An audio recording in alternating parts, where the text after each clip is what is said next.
Salam alaikum az-Zulflaoun. Bonsoir. Voilà que le ministre des Affaires étrangères algérien réagit violemment contre la résolution du Parlement européen condamnant uniquement les violations des droits de l'homme, la répression des activistes du Hirak et pour la libération des détenus politiques et d'opinion. Le ministre des Affaires étrangères commet une grave erreur d'appréciation en impliquant et en s'improvisant dépositaire du NIF des Algériens qui ne l'ont pas mandaté pour apprécier et commenter à leur place. C'est votre gouvernance, vos gabidjis, vos rapines, votre autoritarisme que l'on paye cash, qui nous a rendus si faibles, si précaires, si démunis, qui a bradé les richesses du pays, qui nous fait vivre dans un état de non-droit, qui nous humilie quotidiennement et qui est responsable de l'état du pays. C'est probablement et même sûrement le Parlement européen, oui, les députés européens, dans leur écrasante majorité, ont voté une résolution condamnant les atteintes et violations des droits de l'homme et des libertés. C'est votre gouvernance qui nous expose aux humiliations. Pourquoi l'émission, l'ingérence caractérisée de M. Macron vous laisse muets, sans réaction et sans voix, d'autant que vos discours officiels à consommation interne fait de la France coloniale l'ennemi permanent et récurrent. Vous pouvez nier que messieurs Drarni, Nekaz, Irdiri et tant d'autres sont des détenus d'opinion ou sont-ils à vos yeux et ceux de vos sponsors des criminels, des délinquants économiques, des financiers et corrompus? Laissez le peuple, notre peuple, en paix, loin de vos intrigues et manigances. Occupez-vous, en ce qui vous concerne, des graves crises qui menacent. Ils pèsent par votre faute et votre irresponsabilité sur la sécurité de notre pays et qui est le produit de votre et de vos incompétences à tous. À ceux qui décident pour nous, parlez-nous de l'état de santé de M. Tebboune. Allez-vous convoquer l'article 102 de la Constitution? Si c'est encore cette voie-là que vous aurez choisi, la crise persistera. Revenez à la raison. Mesurez les risques que vous prenez pour l'ensemble du peuple. Seule une transition négociée pour la refondation de la nation et l'état de la construction d'un large consensus autour des libertés et de la citoyenneté dans le cadre d'un processus constituant sera à même de replacer le pays dans sa trajectoire de nation forte et respectée de tous. Vous êtes désormais comptable devant Dieu, le peuple et l'histoire.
Le Parlement européen pointe l'index sur la nouvelle Algérie.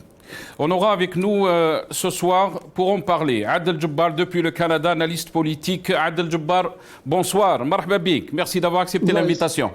Merci beaucoup Nasser, salam alaikum, bienvenue à vos invités et un grand bonjour à notre peuple en Algérie et à l'étranger.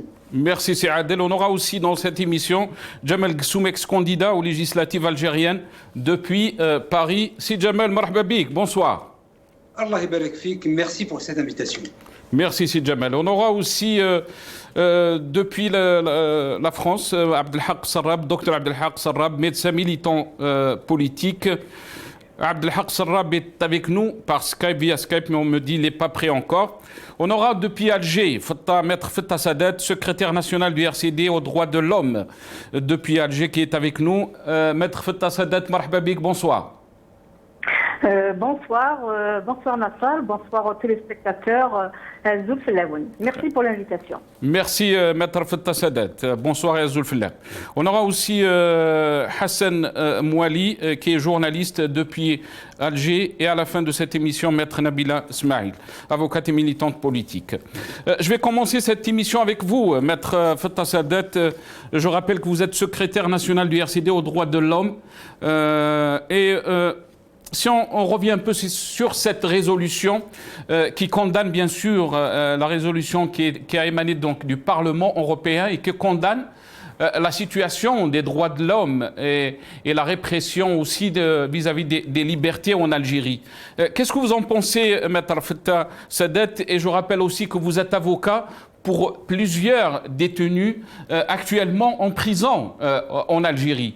Alors qu'on entend des voix de l'autre côté qui parlent d'ingérence par rapport à nos affaires. Maître Fetta Sadet. Oui. Écoutez, d'abord, il faudrait souligner une chose, c'est que ce n'est pas la première fois que l'Algérie est épinglée par l'Union européenne sur la question des droits de l'homme. Donc c'est d'une manière récurrente qu'il y a des résolutions qui sont votées par l'Union européenne et notamment par le Parlement européen sur la question des droits et des libertés en Algérie. Maintenant, il faudrait souligner que peut-être cette actuelle résolution prend un peu plus d'ampleur parce qu'elle intervient dans une conjoncture extrêmement particulière où l'Algérie vit une véritable situation que l'on peut qualifier d'une véritable impasse institutionnelle extrêmement grave et une impasse non seulement institutionnelle mais également multidimensionnelle. C'est un secret pour personne que la situation en Algérie est désastreuse et plus que préoccupante sur tous les plans, que ce soit au plan politique, au plan économique, au plan sanitaire et bien entendu sur la question qui nous concerne, à savoir la question des droits de l'homme, des droits humains et la question des libertés. Il faut souligner une chose également, c'est que si le Parlement européen aujourd'hui a voté, comme vous l'aviez dit dans votre introduction, à une majorité écrasante cette résolution en épinglant du doigt la situation désastreuse des droits et libertés en Algérie, cela vient comme suite directe de l'application de l'article 2 de l'accord d'association qui lie l'Algérie à l'Europe. Donc, on ne peut pas conclure un accord à caractère international et par la suite ne pas y obtempérer. Nous savons tous qu'un contrat international, qu'un traité international, qu'un accord international prédomine et supérieur à la loi interne. Donc, si on revient à cette résolution, c'est un état de fait. Ce sont des vérités qui ont été dévoilées, ce sont des vérités qui ont été dites à contre-courant du déni et du refus de voir la réalité qui sévit chez nous de la part des tenants du pouvoir de fait. C'est un secret pour personne si l'on dit que depuis l'indépendance à nos jours, les tenants du pouvoir de fait ont procédé sur la base d'un réel détournement criard de la souveraineté populaire. Là, ceux qui aujourd'hui se sont insurgés, comme vous l'aviez dit, c'est quand même extraordinaire mais vrai, mais c'est quand même bizarre de noter que les voix qui se sont élevées actuellement, à travers des communiqués, à travers des interventions, des réactions de partis politiques dits de la coalition. Mais, je vais revenir, Maître Fattah Saadet, sur le communiqué du ministère des Affaires étrangères. Voilà, tout à fait. Donc, Alger condamne le contenu outrancier de la résolution. Et là, je parle bien sûr du département de Sabri Boukadoum. Il réagit donc face à cette résolution sur la situation des droits de l'homme, bien sûr, et qui dit que ce contenu est outrancier. Et vous avez parlé, le Parlement européen a cru devoir adopter, selon une procédure dite d'urgence pour le moins douteuse, une nouvelle résolution sur la situation en Algérie dont le contenu outrancier se résume à un chapelet d'injures et d'avanies à l'endroit du peuple algérien, de ses institutions et de l'État algérien. Oui, écoutez, moi ce que je voulais dire par rapport à ce communiqué qui émane, comme vous venez de le souligner, du ministère des Affaires étrangères, que ces voix qui sont en train de s'insurger actuellement, on aurait voulu les entendre s'insurger également lorsque le chef d'État de la France, donc Emmanuel Macron, s'est permis d'intervenir d'une manière que nous considérons comme étant réellement outrancière dans la politique interne de l'Algérie lorsqu'il avait distribué des points, n'est-ce pas, aux dirigeants algériens et à leur tête le chef de l'État actuel, en l'assurant notamment de son soutien. Là, par contre, c'est une ingérence et qu'on peut qualifier d'outrancière qu'un État étranger, à travers son président de la République, se permette d'intervenir d'une manière aussi directe dans les affaires à caractère politique et les affaires internes qui concernent un État souverain qui est l'Algérie. Maintenant, le deuxième point que j'aimerais souligner également, c'est que cette résolution qui émane d'un Parlement européen, si en Algérie nous étions réellement dans le cadre d'un État de droit, dans le cadre où la souveraineté populaire est respectée, on aurait pu s'attendre à juste titre à ce que ce débat ait lieu au niveau du Parlement national, au niveau de l'Assemblée populaire nationale et au niveau du Conseil de la Nation, donc les deux chambres qui composent le Parlement algérien. Or, ce qui est extraordinaire mais vrai, contrairement à toutes les dispositions de la loi fondamentale du pays, qui est la Constitution algérienne, celle qui est en vigueur encore actuellement, c'est celle de 2016, qui dispose clairement et nettement que le Parlement national est à l'écoute permanente des aspirations du peuple. Je l'ai pris cette phrase pratiquement d'un article de la loi fondamentale du pays. Donc un Parlement est à l'écoute permanente des aspirations du peuple. Or, le peuple algérien, depuis pratiquement 2 ans, depuis le 22 février 2019 jusqu'à nos jours, n'a pas arrêté de clamer sa volonté. Et sa volonté, c'est le changement de ce système. Et sa volonté, c'est d'aller de l'avant. Et sa volonté, c'est que sa voix soit enfin entendue. Et sa volonté, c'est qu'il y ait une période de transition à caractère pacifique et à caractère démocratique pour instaurer réellement des véritables fondements d'une Algérie nouvelle. Or, le Parlement algérien, malgré toutes les prérogatives qui lui sont donc accordées par la Constitution, ils auraient pu interpeller le gouvernement, ils auraient pu effectuer un débat au niveau de l'hémicycle pour dire quand même c'est une révolution qui a ébahi le monde entier. C'est la révolution du sourire qui a été caractérisée par son caractère pacifique, mais par la maturité des revendications de son peuple. Or, ça fait 2 années, pratiquement 2 années, le Parlement algérien ne s'est pas du tout inquiété de la voix de son peuple, de la voix de la rue, donc de la voix de ce peuple qu'il est censé donc représenter. Ça a été mentionné par le président donc de votre parti, Maître Fattah Saadet, qui a donc mentionné ça dans un post Facebook où il parle outrance, dites-vous. Comment peut-on alors qualifier la condamnation du journaliste Khaled Drani à 2 années de prison ferme? Comment peut-on qualifier de maintien sous mandat de dépôt, de plusieurs détenus d'opinion, à l'instar de Rachid Nekez depuis plus d'une année, et le refus de programmer leur procès. Comment qualifier la fermeture hermétique des médias au débat pluriel et le refus de donner des autorisations, y compris pour les réunions des organes de direction des partis politiques? La liste est longue.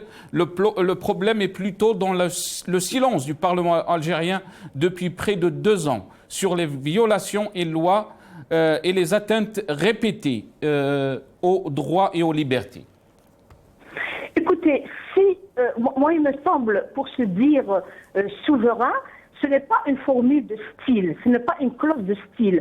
Être souverain, c'est être souverain réellement et d'une manière effective. Il ne suffit pas d'avoir des gestes, excusez-moi du terme, de vierge effarouchée à travers des communiqués, à travers des réactions qui sont complètement en dehors de la réalité et de la vérité. Je l'ai dit, depuis l'indépendance à nos jours, les tenants du pouvoir de fait exercent le pouvoir d'une manière abusive, en tout état de cause, en niant la vérité, en niant la réalité et en mettant de côté la souveraineté populaire et la souveraineté nationale. Là, l'état de fait, il est là. Puisque nous avons été incapables d'émettre un débat national, un débat interne à travers nos propres institutions, il ne faut pas nous étonner que les étrangers avec lesquels nous sommes liés par des accords à caractère international puissent nous épingler sur des questions aussi sensibles que celles des droits et des libertés. Alors sur cette question-là, si on peut donner des chiffres, même si les chiffres nous ne les avons pas d'une manière précise, tout de même il y a au moins une centaine de détenus actuellement qui sont emprisonnés pour leurs idées, pour leurs opinions, parfois pour une simple caricature sur une page Facebook, pour avoir émis une voix, une opinion discordante par rapport à celle qui est prônée par les tenants du pouvoir de fait. Donc c'est plus qu'alarmant, c'est alarmiste. Où allons-nous? Nous sommes déjà, nous vivons une situation d'impasse, mais nous allons directement vers un chaos. Donc il ne faut pas s'étonner que les étrangers, à juste titre, si on veut avoir une place dans le concert des nations, il y a modus vivendi, il y a ce qu'on peut appeler un caractère social à dimension internationale qu'il faudrait respecter. Il faudrait mettre le holà à ces exactions outrancières concernant les droits et libertés. Très bien. À caractère international, vous avez parlé, Maître Fattah Sadat. Si on revient un peu donc, sur ces eurodéputés qui veulent des sanctions européennes à l'encontre des responsables algériens, et on parle de soulever cette question dans le sommet prochain européen donc, de l'Union européenne. Donc le sommet se tiendra le 11 décembre prochain. Qu'est-ce que cela signifiera pour surtout pour les barons du régime algérien? Écoutez, c'est clair qu'à travers cela, je mettrai ça entre guillemets bien entendu, un blâme qui peut peut-être être le prélude à des sanctions concernant le régime actuel. Et donc là, il me semble qu'il est grand temps que la raison prime. On ne peut pas aller continuer comme ça, comme si de rien n'était. On ne peut pas aller de l'avant en niant la réalité, en niant la vérité qui prévaut sur la scène politique algérienne.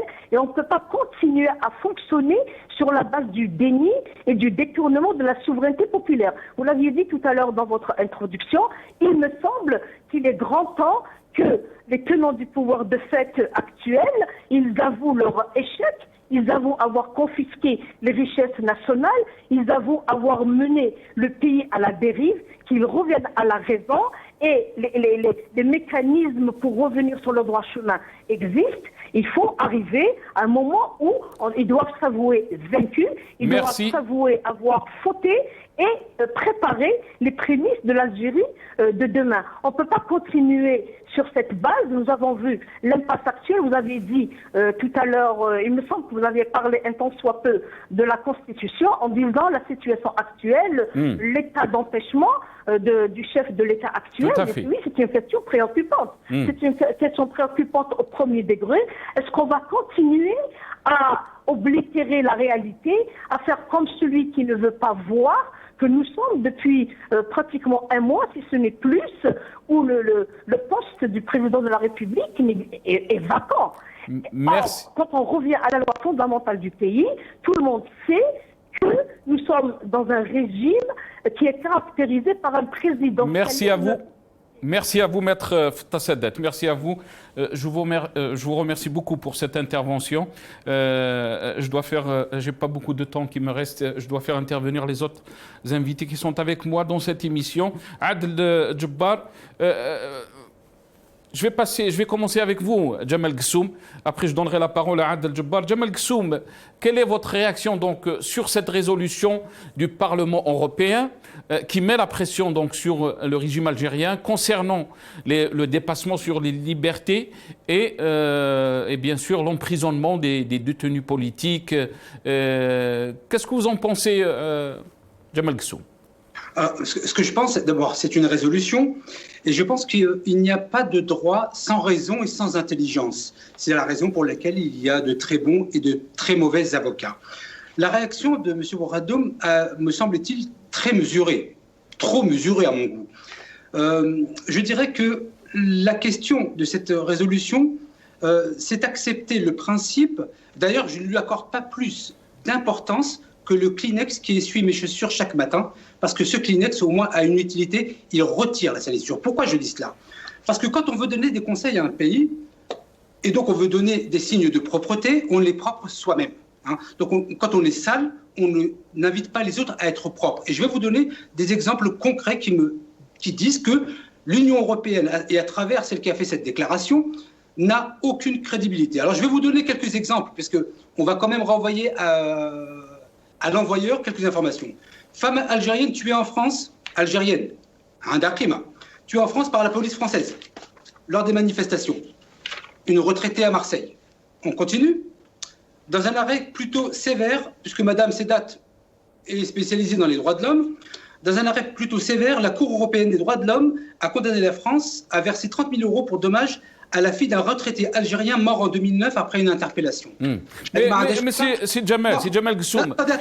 Non, c'est juste parce que là, on est entré dans la comparaison entre les droits de l'homme d'un pays qui est la France et les droits de l'homme en Algérie, alors qu'on parle des droits de l'homme en Algérie. On ne parle pas des droits de l'homme en France. Quand on parle des droits de l'homme en Algérie, mais qui parle des droits de l'homme en Algérie? Mais il y a des accords qui lient l'Union européenne à l'Algérie, il y a des accords. C'est une Française. Alors, quand on n'est pas propre en France, on n'envoie pas une Française à l'Union européenne pour donner des leçons. Donc, des condamnations, j'en ai plein. Vous pouvez les trouver. Par conséquent, Monsieur Djoudi, je dirais simplement que crédibiliser cette résolution revient à confier l'éducation de son enfant à un pédophile. Ni plus, ni moins. Ils n'ont aucune crédibilité à le faire. Qu'ils fassent le nettoyage chez eux déjà, ici en France, et ensuite quand ils seront vraiment dans l'élan de la démocratie... Et Macron, quand il a parlé, donc, cher Jamel, Macron, quand il a parlé qu'il trouvait que M. Tebboune était courageux et qu'il allait tout faire pour l'aider, donc cette transition, on ne sait pas de quelle transition il parlait. Personne n'a réagi, personne n'a dit que c'était de l'ingérence concernant les affaires... Non, je vais vous dire, Monsieur Djoudi, pourquoi personne n'a dit que c'était de l'ingérence, et j'ai fait une vidéo il y a 2-3 jours à ce sujet. Cette déclaration de M. Macron n'est pas un soutien à M. Tebboune, il ne faut pas être naïf, c'est ce que moi j'appelle le baiser de la mort. Comme il est détesté, et toute réaction française offusque le peuple algérien, et de manière complètement légitime, le fait qu'ils disent vouloir apporter son soutien à Tebboune, c'était justement pour faire que le peuple se soulève contre Tebboune. Donc il ne s'agissait pas d'une déclaration de soutien. Il ne faut pas être naïf sur cette question. Donc pour moi, c'était le baiser de la mort. C'était pas « je vais soutenir en plus une transition ». Qu'est-ce que c'est que cette transition? Une transition, c'est d'un point A à un point B. Ça n'a aucun sens. Donc la déclaration de M. Macron n'était faite ni plus ni moins pour mettre donc vous pensez que la résolution du Parlement européen n'a aucun sens? Non, elle n'a aucun sens parce que quand on est sale, on ne dit pas à l'autre comment se laver. Très bien. Adel Djebbar, donc, quel est votre sentiment, quelle est votre réaction par rapport à ce qui a été dit, Adel Djebbar? Qui a été dit par qui? par nos invités, bien sûr, et sur ceux qui pensent comme quoi c'est de l'ingérence. Cette résolution est une forme d'ingérence dans les affaires du pays.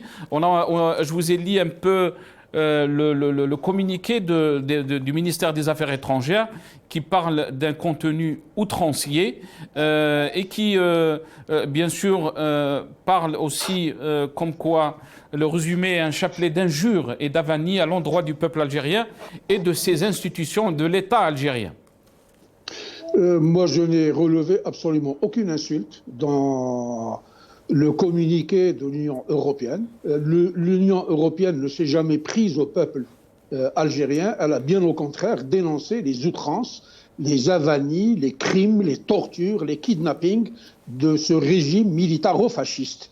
Maintenant, pour revenir à cette manière de s'offusquer comme une vierge effarouchée de la part de ce régime illégitime, je leur rappellerai qu'ils ont signé une convention, un traité avec l'Union européenne, dans lequel ils se sont engagés à respecter à la lettre le contenu de ce traité-là, qu'ils ont ratifié par leur Parlement.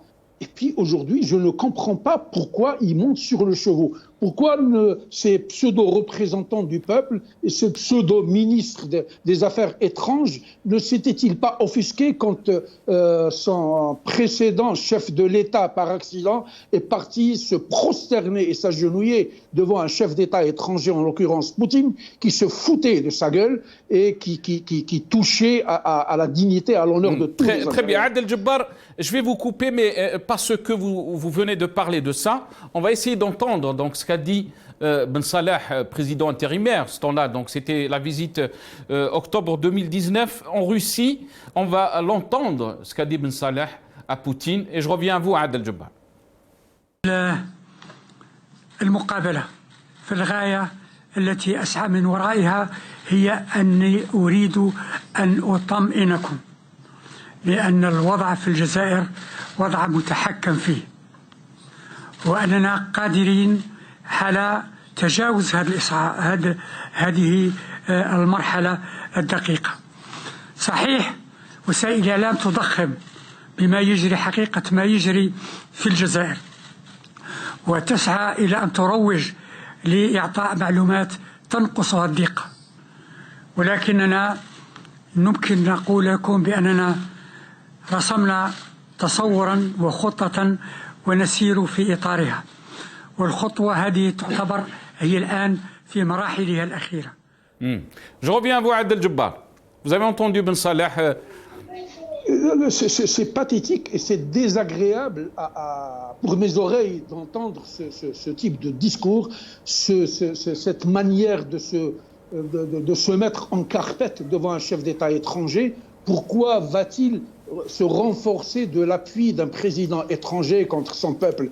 Rappelez-vous tous les deux vieux mercenaires qui ont été dépêchés par la junte militaire aux frais de la princesse et qui sont partis faire le tour du monde pour nous enfoncer devant les gouvernements italiens, espagnols, français, allemands, chinois, etc.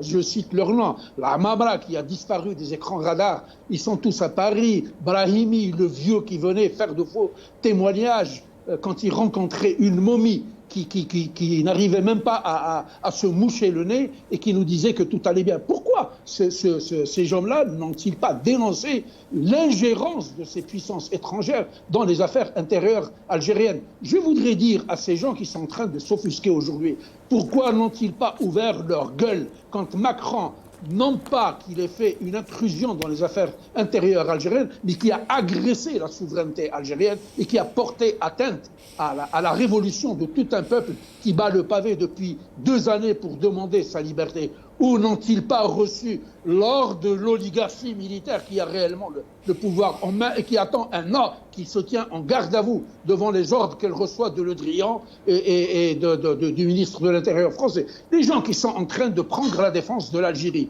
aujourd'hui et qui passent leur vie dans un confort en France, je leur demanderai une chose, c'est de se dessaisir de leur nationalité française et de rentrer en Algérie. On a eu le cas de quelqu'un qui a été désigné ministre de je ne sais pas trop quoi, il leur a dit « Allez vous faire foutre avec votre poste, moi je garde ma citoyenneté française et je reste à Marseille ». Donc les gens qui nous donnent des leçons de patriotisme au rabais et à la petite semaine, franchement, nous ne sommes plus les crétins que ce pouvoir illégitime, plein de crétinisme, essaye de nous faire prendre. Je vais vous dire une chose. Guillaume Mouradi Ahadi, qui a été contaminé après juste 9 mois de présence par le mythomane Tebboune, est devenu l'université internationale du canular et de la diffamation. J'ai lu un communiqué de ce qu'ils appellent la présidence de la République, dans lequel il disait que le président Tebboune est en train de se soumettre à un conditionnement physique. Il faisait de la mise en forme.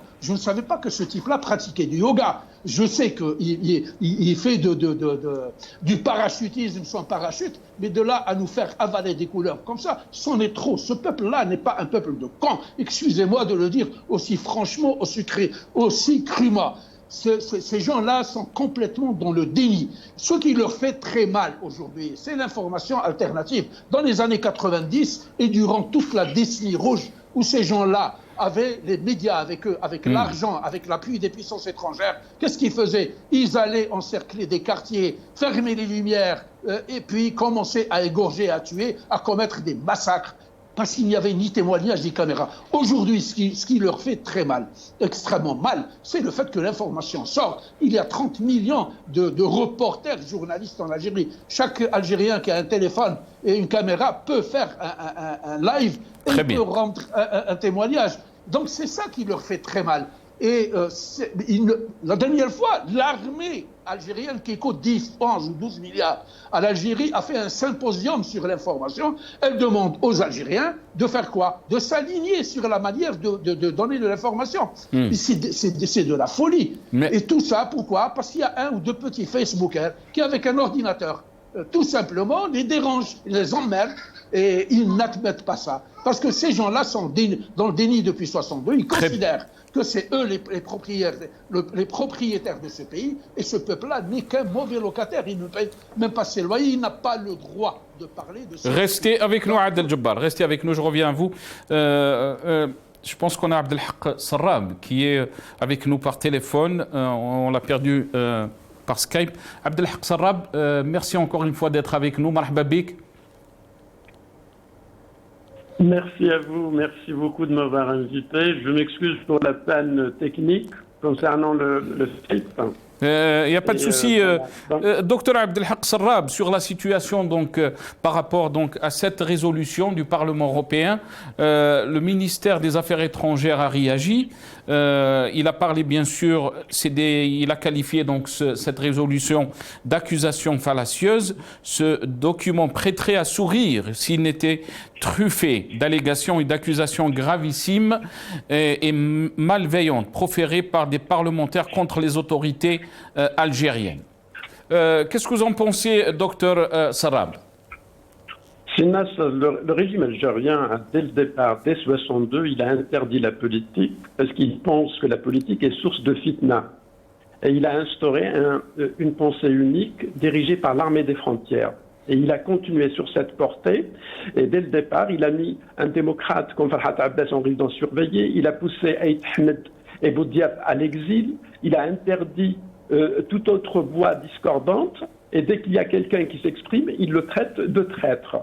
Et puisqu'il a une nature qui ne croit pas aux institutions, il pense que les institutions à travers le monde ressemblent un peu à ce qui se passe au sein du régime algérien. Il pense que le Parlement européen est sous ordre et qu'il a reçu l'ordre de comploter contre le régime algérien. Or, le Parlement européen est fait de jeunes militants politiques démocratiquement élus par des Françaises, par des Français, par des Allemands, par des Allemandes, par des Européens à travers toute l'Europe. On a l'exemple, par exemple, de Mélenchon. Si demain l'armée américaine envahit le Cuba, les députés de M. Mélenchon, aussi bien au Parlement français qu'au sein du Parlement européen, vont se soulever et ils vont dénoncer cette invasion de l'armée américaine à Cuba, un pays qui se trouve à 6000 km de l'Europe. C'est la même chose. Si maintenant des ONG indépendantes ont mis au point un classement sur 180 pays au monde, l'Algérie est malheureusement classée 146e. Elle est largement derrière un pays comme le Mali qui est classé 108e, un pays comme la Tunisie qui est classé 72e, un pays comme l'Afghanistan, un pays comme le Bénin. Le régime nous a conduits vers un parti unique, vers une pensée unique, et il refuse tout débat, il refuse toute opposition, et dès que des voix se soulèvent, il y a des gens ici, en France, en Allemagne, aux États-Unis, en Algérie, qui militent depuis 62 pour que ce pays accède enfin aux libertés. Et voilà que le régime résiste depuis maintenant plus de 18 mois. Nous nous battons depuis le 22 février pour aller vers un système démocratique et il rejette tout projet de changement et il rejette tout projet qui fait que l'Algérie se mette sur la bonne voie et il traite les opposants de comploteurs, il traite les députés européens démocratiquement élus de comploteurs, il est content que M. Macron soutient M. Tebboune, c'est un soutien comme a dit Gessoum, mais dans l'autre sens, pour moi, c'est un soutien d'un 5e mandat sans Bouteflika. On est en train d'exposer par manque d'institutions, en 58 ans d'indépendance, on a une seule institution. Le régime n'a autorisé qu'une seule institution, c'est l'armée, et il n'a autorisé qu'une seule entreprise productrice de richesse, c'est la Sonatrach. Or, dans le monde, il y a plusieurs institutions, dans chaque pays, il y a plusieurs entreprises génératrices de richesse. Rien que pour ça, le fait qu'il y a une seule institution en Algérie qui est l'armée, qu'il y a une seule entreprise, c'est Sonatrach, c'est un aveu d'échec. Il y a une faillite. Il y a une faillite. Et il va falloir que le régime la reconnaisse. Rien que pour ça, il va falloir qu'il s'ouvre, il va falloir qu'on aille vers une conférence nationale inclusive où il y aura toutes les tendances politiques, y compris le régime. Pourquoi pas? Il va falloir qu'on s'assoie autour d'une table. Nous allons vers une catastrophe économique, financière, sanitaire, sécuritaire. Il y a le feu dans la demeure, M. Gessoum. Arrêtez de soutenir des gens qui sont en train de nous conduire vers la faillite. Dès 62, vous savez bien que des sociodémocrates qui ont la carrure des meilleurs chefs d'État au monde. On les aurait au pouvoir en Algérie, on serait mieux que la Corée du Sud, on serait mieux que le Portugal et l'Espagne. Vous le savez très bien. Donc arrêtez de soutenir ces gens qui nous ont conduits à la faillite. Djemal Gessoum, je vais vous donner la parole si vous voulez rebondir par rapport à ce qu'a dit Dr Abdelhak Serraj, très rapidement. Alors là, la question centrale, c'est la question de la résolution. Sur ce point de vue, et je le dis et je le répète. La question de la résolution, mais aussi la question de l'état des droits de l'homme, de la répression. Bien entendu que nous ne sommes pas le berceau de la démocratie. On ne va pas se raconter des histoires. Mais par contre, votre invité disait que les députés sont élus proprement en France, en Espagne, etc. Mais quand ils tuent des gens chez eux, lors des manifestations, il y a eu des dizaines de morts, gilets jaunes en France, lorsqu'il y a eu 94 blessés graves, lorsqu'il y a eu 1900 blessés par la police, il y a des condamnations multiples contre la France. Je dis que la France n'a pas de leçon à donner à l'Algérie. C'est une question pragmatique. Mais quand on parle du Parlement européen, on ne parle pas de la France. On parle de tout. On parle de toute l'Europe. On parle des. Qui a fait cette déclaration? C'est une Française. Bon, c'est une Française. C'est pas une Belge ou une Espagnole. C'est une Française. Je dis simplement... Il n'y a pas qu'une Française, il n'y a pas que la Française. Il n'y a pas que l'eurodéputée française. Parce que je vous ai dit, monsieur Jeudi, cette résolution ne vaut pas plus qu'un Kleenex avec lequel je m'essuie les chaussures. Donc c'est pas difficile. Mais cette résolution, en tout cas, elle a été faite sur la base d'une déclaration d'une Française. Lorsqu'on tue des gens en France et qu'il y a une loi qui vient d'être votée contre les journalistes, la personne ne s'offusque. Là, ça ne vous dérange pas. Ça ne vous dérange pas que des journalistes ne pourront plus filmer des policiers. Ça, c'est l'exemple de la démocratie. Je dis simplement que donner un quelconque crédit à cette résolution, elle serait venue d'un autre pays, berceau de la démocratie qui applique ces principes, j'aurais été d'accord. Mais venant, je le dis, je le répète, venant de l'Union européenne, cela équivaut à confier l'éducation de son enfant à un pédophile. Moi, je ne le ferai pas. Très bien. Restez avec nous, Djemal Gessoum. Je reviendrai à vous. On a été rejoint par Maître Nabila Smaïl, avocate militante politique depuis Alger. Nabila Smaïl, bonsoir. Merci d'avoir accepté l'invitation. Marhaba bik. Bonsoir à vous et je salue tous nos auditeurs et merci de m'avoir invité sur un sujet aussi important, aussi d'actualité. Très bien. Vous étiez déjà avec nous dans l'émission d'hier, Maître Nabil Ismail, mais vous m'avez dit que on a été coupé. Vous m'avez dit que vous avez beaucoup de choses à dire concernant bien sûr cette résolution et aussi sur les accords qui lient l'Union européenne et l'Algérie. Oui, effectivement. Hier, je suis vraiment désolée parce qu'on a été coupé, parce qu'il y avait de la pluie, donc tout le réseau téléphonique a été chamboulé. Donc moi, ce que je voulais d'abord préciser, c'est qu'il s'agit du Parlement européen, il ne s'agit pas du Parlement français. Donc ce qui est en train de se passer aujourd'hui en France, j'ouvre une parenthèse que je referme très très vite, ce qui se passe aujourd'hui en France, c'est qu'il y a un soulèvement populaire par rapport à un seul article, c'est l'article 24 qui a été mis dans la loi de sécurité globale qui interdit de filmer les policiers quand ils font une descente musclée. Donc, parce que la France est un pays dans l'Union européenne, c'est un pays qui se réclame pays des droits de l'homme, le peuple, parce que quand il s'agit des droits de l'homme, il s'agit des droits des peuples et pas des droits des gouvernants ou des gouverneurs ou des pouvoirs publics. Donc, à ceux qui sont en train de ramener tout le débat, une résolution de l'Union européenne, on nous la ramène à une violence policière qui s'est passée à Paris. Ça, c'est un sujet qui est complètement dépassé, qui n'a rien à voir avec l'objet de l'émission d'aujourd'hui. Maintenant, je reviens à l'impact et le pourquoi cette résolution.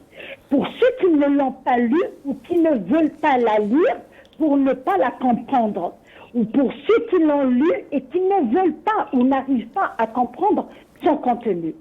Dans les vues de cette résolution, parce que eux, ils sont sérieux. Quand il s'agit de liberté, quand il s'agit de droit, quand il s'agit de respect des résolutions internationales, quand il s'agit de contrats contractuels, quand il s'agit d'obligations contractuelles, ces gens-là sont sérieux. Normal. Le mot normal a été inventé en Algérie. Normal, de nouvelles normal. بوتفليقه مازالوا في المراديه نورمال هما عاد يحشموا حنا ما نحشموش. Attends, je vais parler un langage que tout le monde doit comprendre. Les conventions internationales, quand un État décide de les ratifier, هذه الاتفاقيات الدوليه, ces conventions internationales priment sur la loi interne. C'est-à-dire que المعاهدات الدوليه اللي تصدق عليها الجزائر عندها القوة أكثر من القوانين الداخلية تاعها. اللي ما حبش يفهم les inscriptions à la faculté de droit sont ouvertes. La rentrée c'est pour le 15. هذا اللي ما حبش يفهم. هذه اللي راهم يقولوا ingérence. أنا نقول لهم l'ingérence c'est quand Ben Salah va se faire tout petit devant un Poutine qui le regarde avec un regard de patron qui reçoit un petit élève qui a fait une bêtise et qui vient le rassurer pour les raisons que nous connaissons tous. Ça, j'appelle ça de l'ingérence quand il va lui rendre un compte sur des affaires purement algériennes pour lui dire « Monsieur Poutine, je suis venu vous rassurer, عندنا خطة ورانا متحكمين في الوضع. » هذا, c'est purement une insulte à l'égard de l'Algérie des 1,5 million martyrs. هادو مرمدوا دم الشهداء كما مرمدوا الشعب اللي راح حي. Je reviens aux conventions. Quand vous prenez le texte de la convention, allez-y, commencez par les vues. Parce que nous, les juristes, contrairement à ceux qui se retrouvent dans des postes ou je ne sais pas quoi, c'est pas par ordre de mérite, ça c'est pas du tout mon problème. مهري الله يرحمه قالها نحن في زمن الرداءة وللرداءة رجالها. Moi je parle en tant que juriste. Quand vous commencez à étudier une résolution, la première chose qui devrait attirer l'attention de tout le monde, de ceux qui veulent comprendre les pourquoi de cette résolution, c'est les vues. Il y a des buts qui sont très importants. Ils constituent la colonne vertébrale de cette résolution.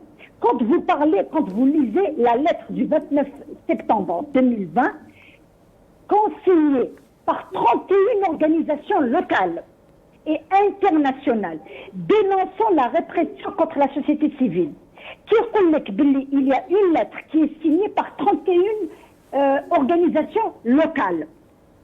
Est-ce que les organisations, c'est des corps étrangers?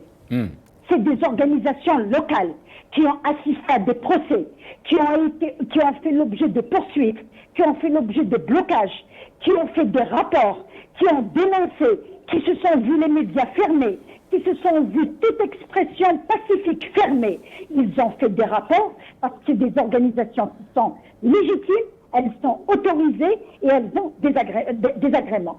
Quand vous lisez 4 communications adressées au gouvernement algérien entre le 30 mars et le 16 septembre 2020, dans le cadre de procédures spéciales du Conseil des droits de l'homme des Nations Unies sur les arrestations violentes, arbitraires et les procès inéquitables et les représailles contre les militants. Il y a eu 4 communications qui ont été adressées au gouvernement algérien qui sont passées sous silence, mais qui figurent dans les vues de cette résolution. Quand vous allez vers les priorités communes, je réponds, très très bien. Vu les priorités communes de partenariat adoptées dans le cadre de la politique européenne de voisinage, révisée par l'Algérie et l'Union européenne le 13 mars 2017. واش تقول هذه تاع le bon voisinage؟ ما راهيش le bon voisinage pour avoir un contrôle sur les marchés gaziers, sur les marchés miniers, sur les marchés تاع ثمن gaz, sur les bâtiments الخردة تاعهم تاع طوموبيلات montage. Ça parle pas de ça. Ça parle de l'obligation faite au gouvernement algérien de respecter les droits fondamentaux qui sont les droits civils et quand des lois s'élèvent, Maître Nabil Esmaïl, il parle d'ingérence. Et même le communiqué du ministère des Affaires étrangères qui qualifie donc la résolution, qui la condamne, et dit que le contenu est outrancier le contenu outrancier de la résolution. Et vous êtes en train de nous dire qu'il y a des accords qui ont été signés avec l'Union européenne et le régime algérien ou l'Algérie est obligé à respecter ces accords. Elle est obligée, quand vous allez dans la Constitution et que vous prenez toutes les lois adoptées en Algérie, elles font référence aux conventions internationales. Chaque fois que l'Algérie signe et ratifie une convention, elle lui devient obligatoire. Elle y est opposable. Elle ne peut pas considérer que l'Europe ou les États-Unis ou le Canada ou les pays des libertés où ils respectent leur peuple, ils ne peuvent pas considérer ça comme étant une petite province, une petite wilaya du Sud ou une petite commune des montagnes. Il s'agit d'obligations sérieuses. Il s'agit d'engagement. Alors le ministère des Affaires étrangères, moi je l'invite, à travers l'émission, je l'invite à aller annuler l'intégration, à aller revenir sur la ratification.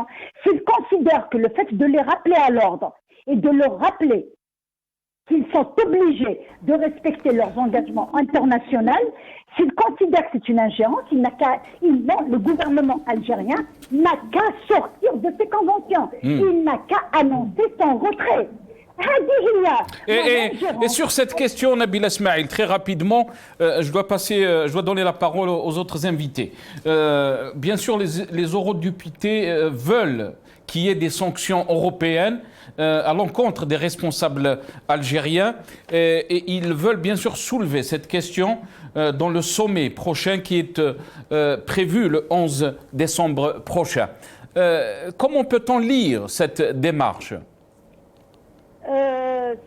Cette démarche, justement, s'inscrit dans les moyens de faire respecter les engagements internationaux. Parce que toutes les conventions n'ont pas un caractère obligatoire. C'est-à-dire qu'il n'y a pas de sanction en cas où il n'y a pas respect, il n'y a pas sanction. La sanction, c'est un classement. D'ailleurs, vous voyez dans Reporter International le rapport sur les libertés de presse, l'Algérie a été complètement décalée vers le bas.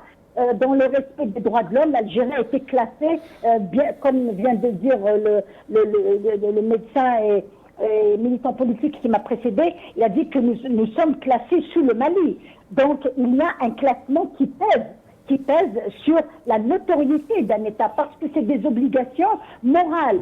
Ce ne sont pas des obligations où ils vont nous faire un procès, où ils vont nous faire des amendes, où ils vont nous traîner devant un tribunal. Non, c'est des obligations morales, mais qui pèsent sur la notoriété de ce pays. Parce que vous savez, quand un Parlement européen, le Parlement européen, c'est des députés correctement élus et qui ne sont pas élus à la manière Cléba, c'est des députés qui assument leurs responsabilités. Ils représentent le peuple européen qui défend les libertés et les libertés des peuples, pas les libertés des gouvernants. Maintenant que Macron tienne la main à Tebboune, ça, c'est vraiment une insulte, parce que de président à président, on ne soutient pas une personne, on soutient un État, on soutient un peuple. Donc, en ce qui concerne la fin de la résolution, quand ils ont dit qu'ils allaient notifier cette résolution au Parlement européen, à la Commission des droits de l'homme, à la Commission des droits de l'homme au niveau de l'ONU, au gouvernement algérien, ils ont même dit que cette résolution va faire l'objet d'une notification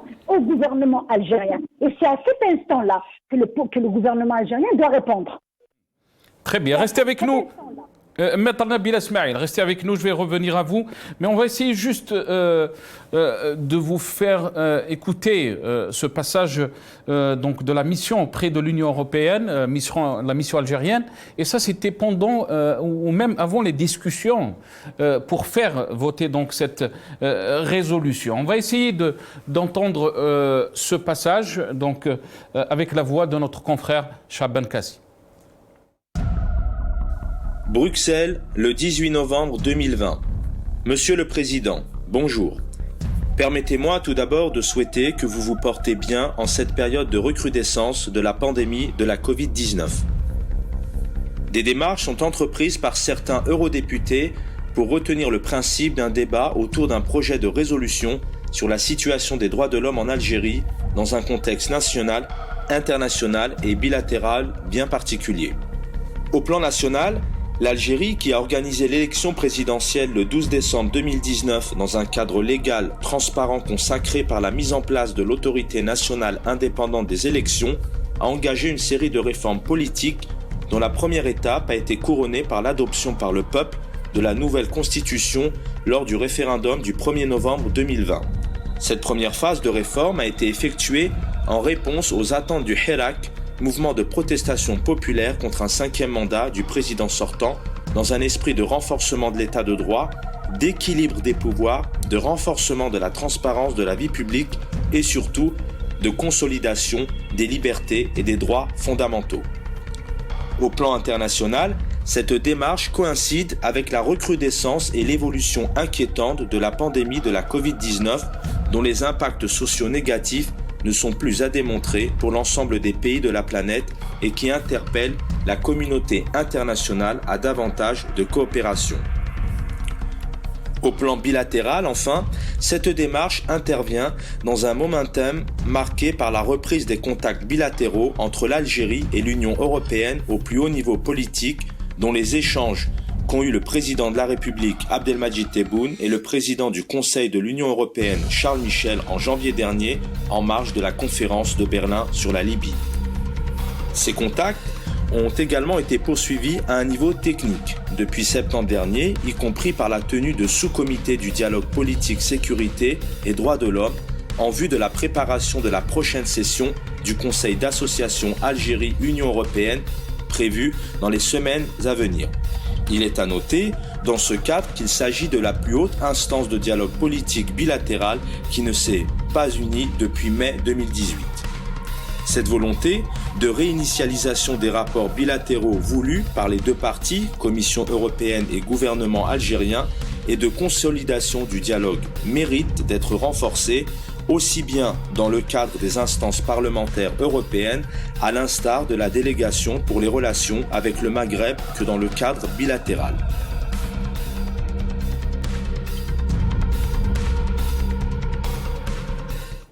Donc ça, c'était la correspondance de la mission auprès de la mission algérienne, auprès de l'Union européenne, qui était envoyée à M. Andrea Cozzolini, président de la délégation pour les relations avec les pays du Maghreb. Je reviens à vous, Adel Jabbar. Bien sûr, vous avez entendu, donc, vous avez écouté cette correspondance de la mission algérienne auprès de l'Union européenne. Et on parle bien sûr des accords qu'il y a entre l'Algérie et l'Union européenne. Qu'est-ce que vous en pensez, Adel Jabbar? Adel Jabbar, je pense qu'on a un petit souci, non? Mais je pense que c'est discontinu, c'est saucissonné, le son provient très mal. Bon, mais j'ai cru comprendre la question qui a été posée.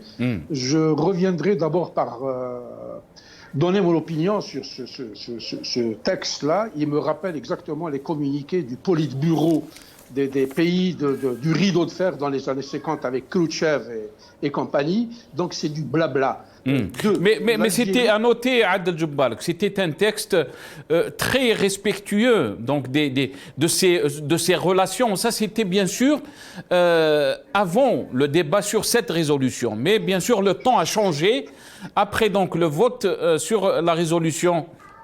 Bon, ce qu'il faudrait retenir, c'est d'abord, ce n'est pas une députée française qui a voté cette résolution, qui a promulgué cette résolution, c'est 629 eurodéputés. Donc c'est l'immense majorité. Il y a eu 4 ou 5 qui n'ont pas voté, puis il y a eu 22 abstentions aussi, ou qui ont voté non contre la résolution. Donc c'est des gens qui, me semble-t-il, se font grassement payer par le pouvoir illégitime d'Alger. Donc, c'est 629 eurodéputés qui ont voté cette résolution. Ce que je ne comprends pas, c'est que Hadou, il faut le premier verset du Coran, Sourate al-Baqarah, où Allah subhanahu wa ta'ala, il dit ils prennent ce qui leur convient. Bon, le Coran, c'est le summum de l'hypocrisie. Quand l'Union européenne donne de l'argent pour former des experts en cybercriminalité afin de pourchasser les pédophiles et les criminels de l'informatique et du numérique. Non, ils ramènent leurs policiers, ils les forment, ils les dotent d'outils, de connaissances et de savoir pour aller pourchasser de pauvres jeunes, y compris des vieux qui ont mon âge, qui ont 70 ans et qui font un post sur Facebook et qu'ils mettent en prison. Pourquoi, dans le cadre de ces accords-là, ne respectent-ils pas? Et pourquoi ne se disent-ils pas c'est l'argent de la communauté européenne qui nous a été donné pour tel ouvrage ou tel objectif, et nous sommes en train d'aller à contrario des accords ou des conventions ou des contrats que nous avons avec l'Union européenne. Bon, maintenant, ce que dit ce ministre-là ne nous intéresse pas du tout. D'abord, je tiens à préciser une chose, c'est qu'il aurait dû dire les accords entre le gouvernement algérien et l'Union européenne. L'Algérie, c'est une entité, elle est impersonnelle, c'est une personne morale, elle ne signe aucun contrat, et ces gens, jusqu'à preuve du contraire, ne représentent nullement le peuple algérien. Le peuple algérien est dans l'indifférence la plus absolue. De quelle élection du 12-12 parle-t-on? Nous avons vu des dizaines de millions d'Algériens dans la rue sous les caméras des journalistes venus de toute la planète pour assurer la couverture de ce scrutin qui n'est pas une élection, qui a été truqué. Bon, on a vu aussi leur référendum, parce que ce n'est pas celui de l'Algérie, ou des Algériens. Avec quel taux? Ils ont l'art de mentir, ces gens-là. Et le mensonge, c'est comme l'huile, il finit par remonter à la surface de l'eau. Et c'est ça qui leur fait extrêmement mal. Aujourd'hui, ils ne peuvent pas nous mener en bateau. Moi, je pense que ce régime est en fin de vie. Il n'arrive plus à produire des anticorps pour se défendre. Et c'est pourquoi il est en train de nous inventer. Restez avec nous, Adel Jabbar. Restez avec nous. On va essayer de faire vite. Il ne me reste pas beaucoup de temps. On a été rejoint par Hassan Mouali, journaliste depuis Alger. Hassan Mouali, bonsoir. Merci d'avoir accepté l'invitation. Marhaba bik. Merci, salam alaikum. Alaykoum salam wa rahmatullah. Merci, cher Hassan. Cher Hassan, cette résolution du Parlement européen a fait réagir, bien sûr, le régime algérien. Le ministère des Affaires étrangères parle de contenu outrancier, on parle d'ingérence. Il y a même des partis qui ont réagi aussi, quelques partis qui ont réagi et qui parlent aussi d'ingérence. Comment vous voyez donc cette résolution, Hassan Mouali?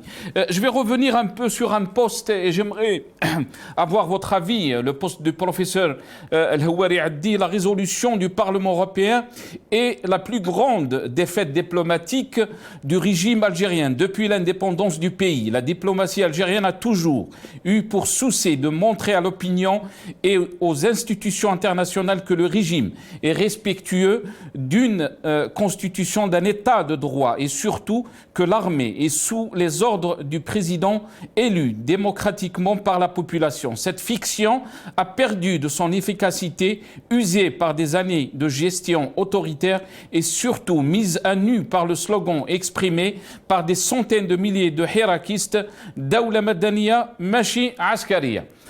Hassan Mouali. Bon, par rapport à cette résolution, en fait, moi j'ai au moins deux niveaux de lecture. D'abord, dans la forme, le Parlement européen, comme son nom l'indique, ce sont des députés, ce sont les représentants des peuples d'Europe. Des peuples qui composent les 27 pays européens, ce sont des parlements, des députés, donc ils sont libres, ils sont indépendants, ils sont pas forcément des courroies de transmission de leurs États respectifs.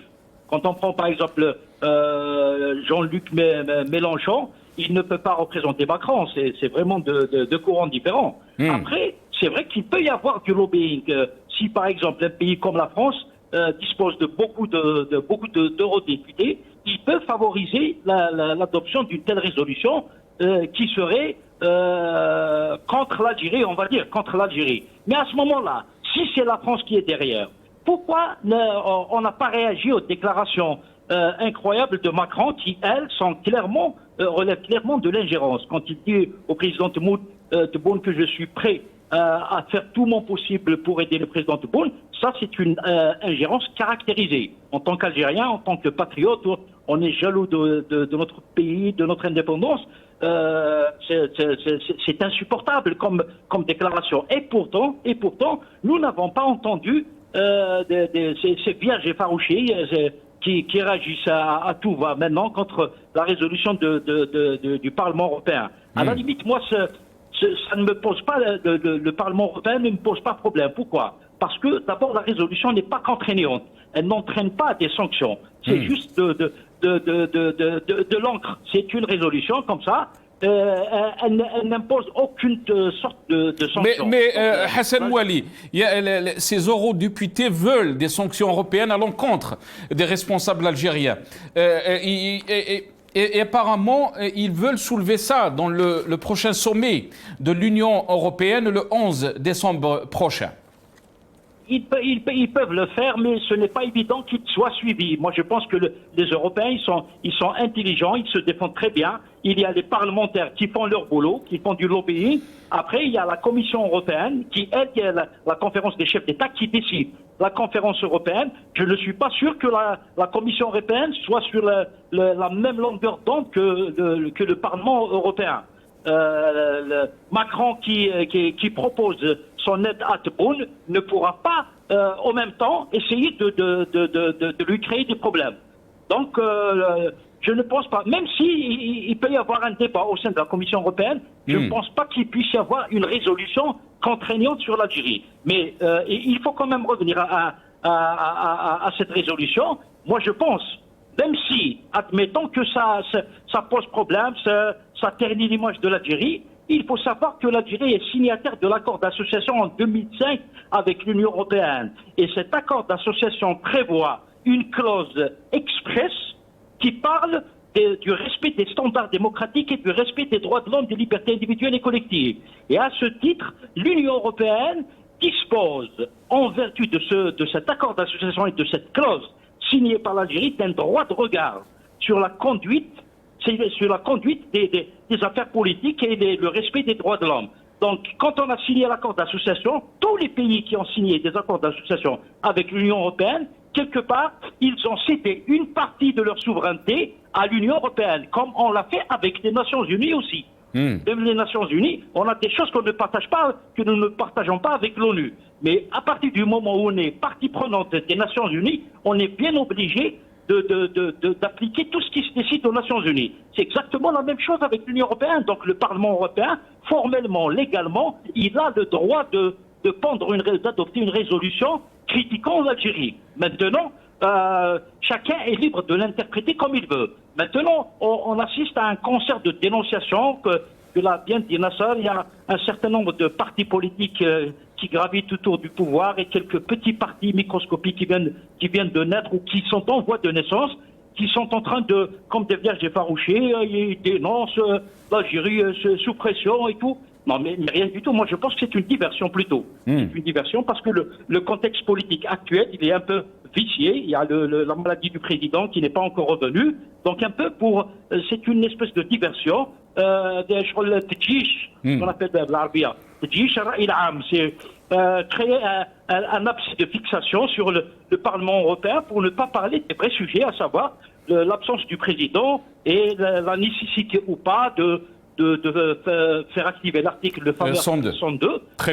Mais sinon, il faut rappeler aussi à Nasser que le Parlement européen, l'Algérie, a eu déjà à saluer ce même Parlement européen quand il avait adopté des résolutions contre le Maroc. Je me souviens, le Parlement européen a toujours été favorable au Sahara occidental. Il a dénoncé le pillage des ressources du Sahara dans les territoires occupés. Donc quand ça a arrangé la politique algérienne, on dit que le Parlement européen, tout le JT de 20h parle de ça, tous les partis politiques saluent la résolution du Parlement européen, et quand ils critiquent des droits de l'homme, l'état des droits de l'homme en Algérie, des libertés, on dit que voilà, c'est une attaque en règle.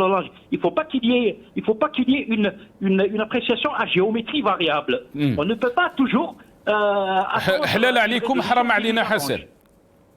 exactement. Il faut être légaliste. Moi, personnellement, je n'ai pas signé l'accord d'association. C'est le président Bouteflika qui a décidé de signer sans me consulter en tant qu'Algérien sur l'accord d'association, alors qu'il a été très très mal négocié. Il est extrêmement défavorable à l'Algérie au plan économique, humain, culturel et tout. Il a été signé, mais en tant que légaliste, mon pays a signé cet accord. Je suis bien obligé d'appliquer ces clauses. Je dois respecter, je dois rendre compte. Et voilà, dans ce cas d'espèce, l'Algérie est obligée de rendre des comptes comme elle rend des comptes dans la fameuse commission des droits de l'homme, le Conseil des droits de l'homme de l'ONU. Elle est interrogée par juste pour rappeler Hassan, par rapport à la condamnation de Khaled Drani, les experts de l'ONU ont condamné donc cette peine de prison prononcée à l'encontre de Khaled Drani le 16 septembre dernier. Juste pour ça par contre, j'ai un autre avis, un avis différent. Moi, je ne suis avec personne. Je dis ce que ma conscience me dit. Pourquoi il focalise uniquement sur Khaled Drani? Il y a beaucoup de prisonniers d'opinion en Algérie. Il y a beaucoup de journalistes. Abdelsamir, votre collègue d'ailleurs. Il est en prison depuis combien de mois? Pourquoi on ne parle pas de lui? Parce que Khaled Drani, il est journaliste connu, présentateur, correspondant des médias français. Non, il faut par contre, la résolution du Parlement européen parle des détenus politiques. Et là, elle mentionne bien sûr tous les détenus politiques, pas seulement Khaled Drani. Absolument. Moi, je pense que le pouvoir, il sait que même s'il a fait une déclaration, le ministre des Affaires étrangères a rendu public une déclaration pour dénoncer cette résolution, il sait très bien le Parlement européen est dans son rôle d'adopter des résolutions de ce type. Maintenant, pourquoi cette résolution est exceptionnellement critique vis-à-vis de l'Algérie? Oui, c'est possible qu'il a dû avoir un lobby de députés. Peut-être le Maroc travaille, la France travaille. La France, que le pouvoir algérien pense qu'elle les aide parce que Macron a dit que je soutiens Tebboune, je suis prêt à l'aider par tous les moyens. Eh bien, en cachette, il n'aide pas. Au contraire, il l'enfonce au sein de l'Union européenne. Parce qu'il faut savoir que l'Union européenne, c'est le couple franco-allemand qui fait fonctionner l'Union européenne. Ce n'est pas Ce n'est pas l'Espagne, ce n'est pas le Portugal, ce n'est pas la Lituanie qui exprime la volonté des Européens. C'est le couple franco-allemand. D'accord. Et les Allemands, à la limite, on a plus ou moins de bonnes relations avec eux. Eux, ce qui les intéresse, c'est les affaires économiques et tout. Ils ne se mêlent pas trop des questions de droits de l'homme et tout. Mais les Français, je suis sûr que c'est eux qui sont derrière l'adoption de cette résolution contraignante. Et sur un autre plan, et tu vois Macron qui propose son aide à bonne. En même temps, on doit souligner aussi que nous n'avons pratiquement aucun accord avec la France sur les questions chaudes qui nous entourent. La Libye, le Sahara occidental, la Palestine, le Hezbollah, l'Iran, la Syrie, on n'est d'accord sur rien du tout avec la France. Donc je ne comprends pas pourquoi Macron dirait que je suis prêt à aider une transition en Algérie. Mes chers amis, on n'est pas d'accord. Vous ne pouvez pas. D'abord, il est mal à propos pour un chef d'État étranger, qui plus est d'une ancienne puissance coloniale, de proposer son aide. D'abord, c'est une ingérence, c'est un manque de respect flagrant au peuple algérien, parce que nous sommes quand même assez mûrs pour décider de nous-mêmes, de nous occuper de notre cuisine politique interne. Même si entre nous, on peut s'entre-déchirer, mais on va trouver une solution. On n'a pas besoin de la France. Après, bien sûr, il faut bien admettre que c'est son rôle. La France cherche ses intérêts. Mais est-ce qu'aussi on peut se dire, Hassan, que c'est le régime qui nous a mis dans cette situation? Par sa gestion, par sa... c'est pas moi, c'est pas Ali Fergani, c'est pas Matoub Doula, c'est clair, bien sûr. Mais bien sûr, ce sont ceux qui nous gouvernent, c'est l'impasse politique qui a conduit à ça. Imaginons que le 12-12 n'a pas eu lieu, imaginons qu'on a eu un processus politique apaisé, un débat national, un échange entre tous les courants, et on aurait abouti à une conférence nationale avec un agenda politique, un agenda électoral. On aurait certainement de régler la crise d'une manière sereine sans avoir à prêter le flanc au Parlement européen, à la France, à la Belgique et Tartampion. Très bien.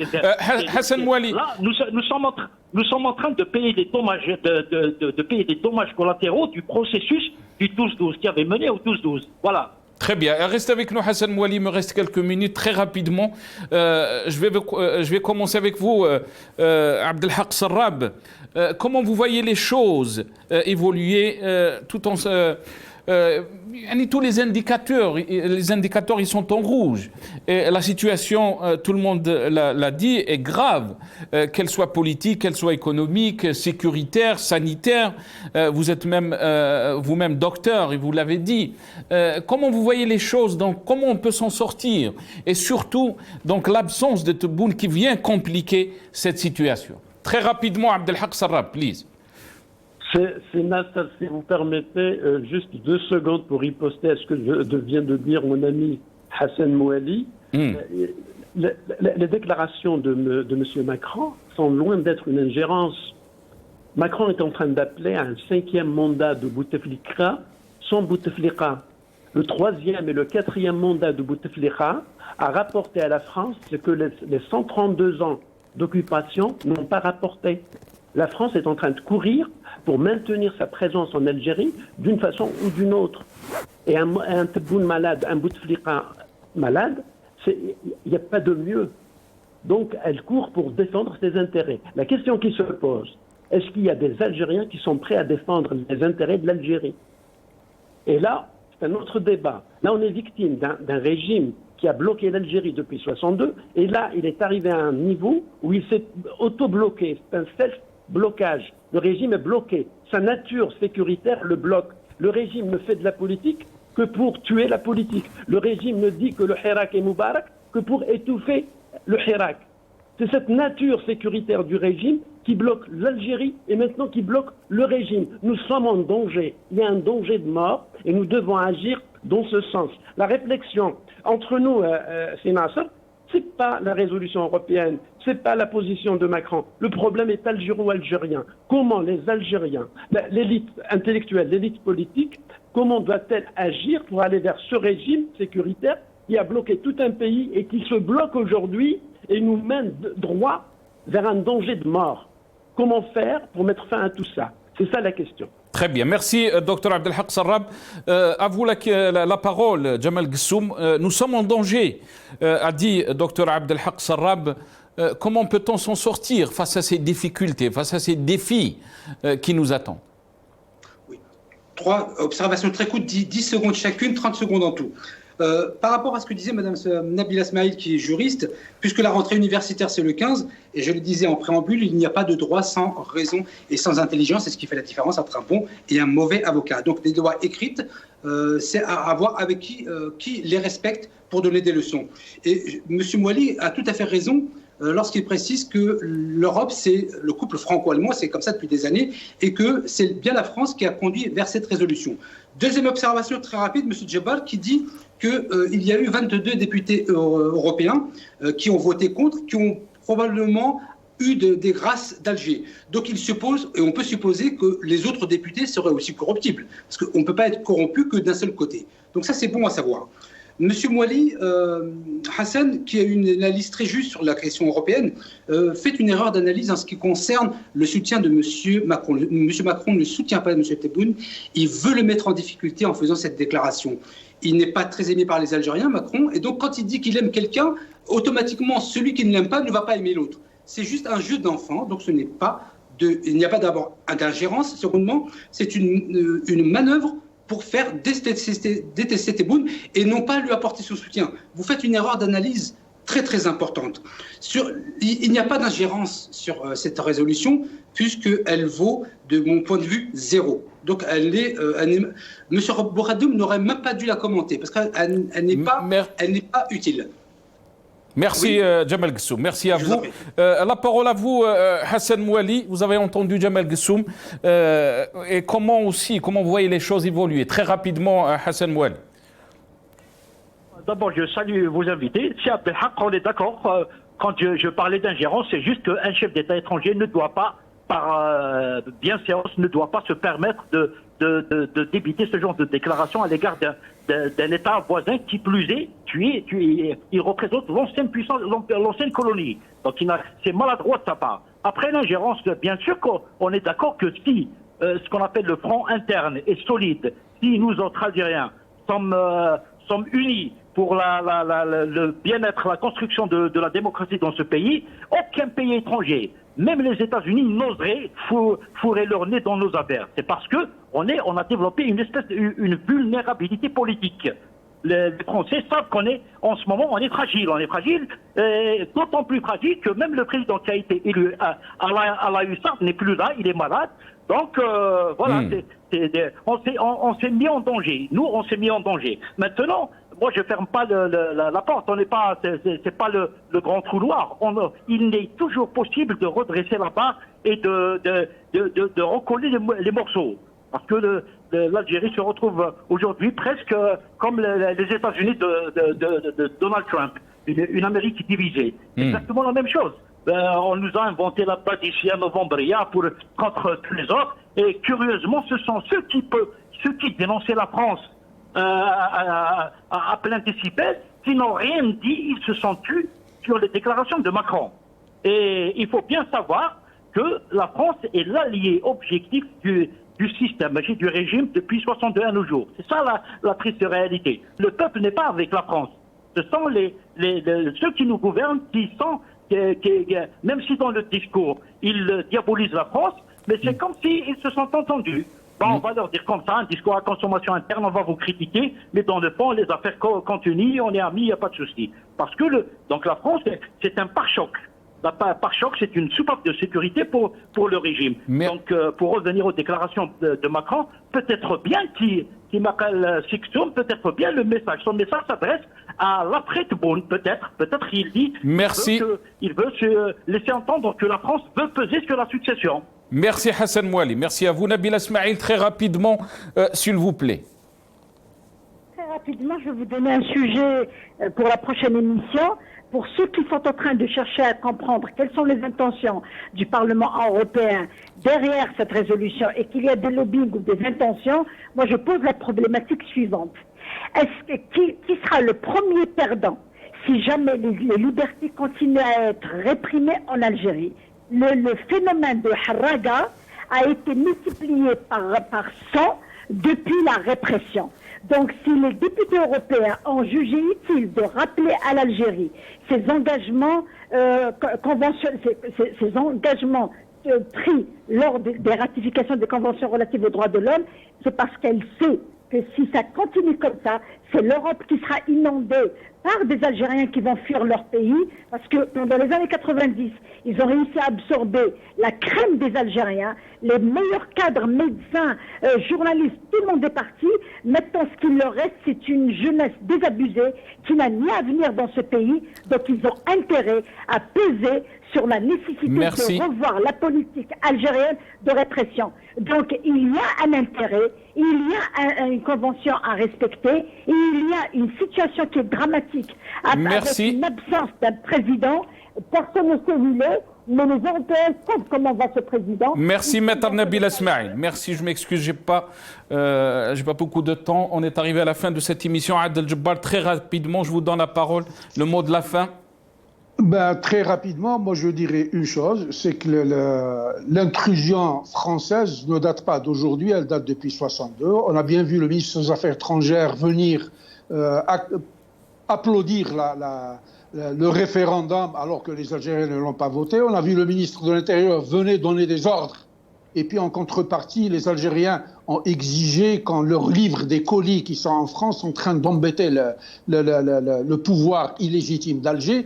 Moi, ce que je dirais à ces gens qui s'offusquent, la prochaine fois, quand vous tombez malade, n'allez pas en France, n'allez pas en Europe, allez au Togo, allez au Tchad vous faire soigner. Vous êtes en train d'insulter, de vous offusquer contre la France, mais quand vous avez un petit bobo dans le derrière, vous allez tout de suite courir là-bas avec l'argent de l'Algérie. Donc, taisez-vous, arrêtez de nous embêter. Merci. C'est Algérie. Merci Adel Djebbar, merci à vous Jamal Gessoum, merci à Dr Abdelhaq Sarrab, merci à Maître Fta Saddad qui était avec nous, merci à Maître Nabil Esmaïl et merci à vous Hassan Mouali. Ya'tikoum Saha, je vous retrouve dans d'autres émissions, Inch'Allah, wa bqaw ala khair.